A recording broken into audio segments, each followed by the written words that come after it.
I think it's so unusual how you got the job on Saturday Night Live. Well, I was an assistant editor on Iron Chef America, and that was when I got the phone call.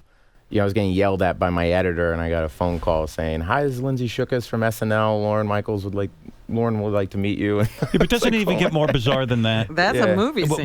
Wasn't it like, so you're this guy, you're an assistant editor on a cooking show, with Iron Chef or whatever the hell, and you are doing some improv on the side. Yeah. Right? Yeah. You're just kind of doing your thing. And you weren't imagining being on Saturday Night Live. Not at all. No. Wasn't a big dream of yours. No, it was like going to Mars or something. It was like, well, that'll never happen, you know. And then some actress went down to wherever it is you do improv, and she went there to see her brother-in-law. Yeah, Megan Mullally. From Will and Grace, and her husband is Nick Offerman from Parks and Rec. Right. His brother, Matt Offerman, and I were in a group together, and so they went to go see his brother's show. She sees you, and she calls NBC and says, "You got to come see this guy." Yeah. So she saw that show. She talked to Lorne.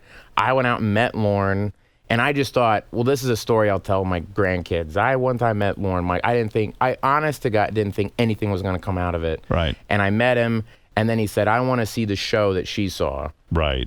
And then he came to L.A. to see that show, and then he knew the people in the audience were all our friends, so it blew the roof off the place. But he kind of smelled a rat. He was kind of going, give me a break. Did you load that audience with your friends on purpose? Absolutely. Because you knew Lorne Michaels was coming. Absolutely. Right. I was like, you guys have to go ape shit when I come out. Like you'd walk out and people go nuts. Yeah, we didn't even do anything. Like the house lights went down and people were like, like going crazy and ripping the seats out. And he was like, "Oh, I see what you guys are doing. This is bullshit. You guys got to come out to New York." So he flew us out to New York when no one knew us.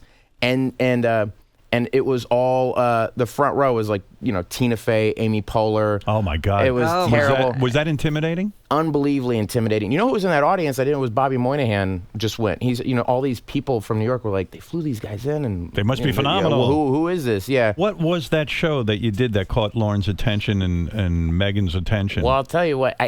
Megan just saw a normal show that we did that didn't have anything really that I do on the show, but once I found out that Lorne was coming, Naomi Odenkirk, who I kind of knew peripherally, who's now my manager, she said, "Well, do you do impressions? Do you have any characters?" And I was like, "No, I don't." You don't? Really. No, I don't. Wow. Because you do so many impressions and characters I on know. the show. I found out I kind of had a facility for that for the show. I didn't really think about it in those terms, so I said, "Well, let me work on some stuff."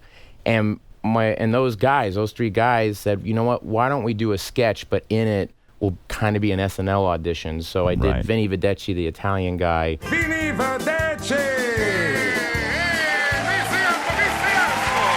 Doing a bad open mic night sketch where they were in the audience heckling me and I was doing impressions and stuff. Again, Lorne, being much smarter than any of us, saw exactly what we were trying to do. Right. And he was like, "I really like the audition sketch." You have never done stand-up comedy. Mm-mm. And you're kind of afraid of it or intimidated by it or just have no interest in it. All those things. I was kind of like, I don't know if I really want to do this. I don't know what to say.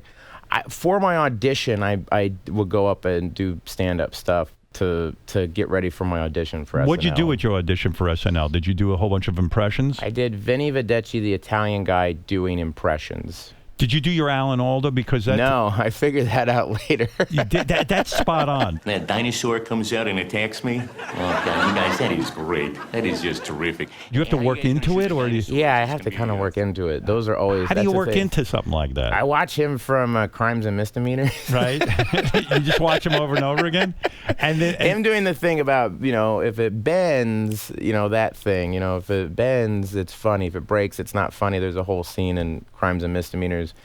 But it was nice because I talked to Daryl Hammond when I started the show, and Dana Carvey, when he came to the show, and asked them about impressions, and it made me feel better that they were kind of the same way. They're like, "Oh yeah, it's hard to kind of just go right into it. You got to kind of." Were you a fan of Saturday Night Live growing up?